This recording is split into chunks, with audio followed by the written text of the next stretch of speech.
Welcome back. In this video we're going to take a look at useEffect. As you know, a functional component uses props and or state to calculate its output. If the component makes calculations that do not target the output that we render, then these calculations are called side effects. Examples of side effects are fetching data from network, manipulating DOM, or having some timer like set interval or set timeout. So let's go and see it in action. This is my app component, and I have a useEffect hook component as well. Let me put it here to the right. This one will only have a div that will render a name that is coming from the props. So let me go here and say useEffect hook and give it a name like Amir. Now if I run this, you can see my name here. Now let's suppose that we want the name go here on the top, on the title of the page. That is something that is not related to rendering, so it should go into the effect. We would go here and say useEffect. useEffect takes two arguments. First is a callback function that contains the side effect logic, and it will be executed right after the DOM update. So we can pass a function here. And the second one is a dependency array that we will talk about in a few minutes. So for now I would remove that, and here I would say that the title is what I'm getting from the name, and it should be like this. So if I go back here, you can see my name is here. Now we don't want this effect to run every time this component renders. We want it only to run when the name changes. That's when we use the dependency array, and we would say after running this code, this should be run with a dependency. Now this dependency array can be omitted, which means that, as I said, this effect will run every time this component renders. It can be an empty array, which means that it will only run when the component mounts, and even if the name changes, it wouldn't run. So let me go here and say log effect run, and here provide state for my name like so, and then pass the name here and have an input that on change changes the name. e.target.value, and we should pass the e here as well. Let's close it. If I run it again, if I say test, you can see that the test renders, but the document title doesn't change, which means that it doesn't run. And if I go to the logs, you can see that the effect run only once. Now if I remove this and come back here and run, you can see effect run twice, and as I start typing, the effect runs again because the component re-renders, and when the component re-renders, the useEffect will run because we don't have any dependency. Now if I get a name here, it will only change when the name changes. So test, and it works.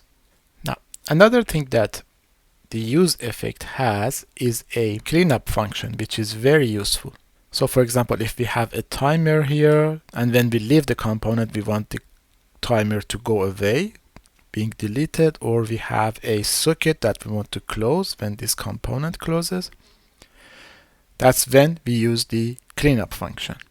So let's see an example that makes sense to us. So I have a name here, And in the use effect, I would have a interval that will just log to the console the name. And it will do it like every 2 seconds. And it's dependent on the name. Now if I go and run it,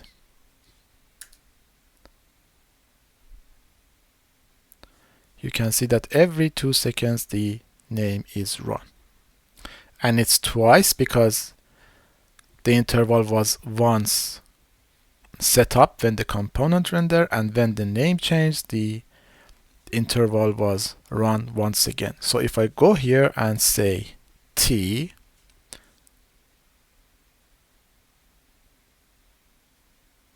you can see the effect runs 3 times. 1 for the new name and 2 for the intervals that were already there. So if I say test, you can see that we have the T, we have the TE, TES, and TE test. So the interval is not being deleted. But we only want to see the last change on the console. So that's when the cleanup function comes handy. We can do a return here, and this return will accept a function. And here let's say clear interval, and let's give a name to our interval so we can reference it. So let's say this, and here I would say ID. Now if I run it again, after 2 seconds my name pops up, and if I say test, you can only see test, and the interval for my name has been deleted. Great, and as you can see, it only runs once. Fantastic. We can also use useEffect to fetch data. So for example, suppose that I don't need the name here, and let's remove it from here as well, and here as well, and here as well, and I don't want this state here. Suppose that we want to fetch some data and show it in the component here. That's when we use the useEffect as well. So this is not dependent on the name, and we don't render the name anymore here.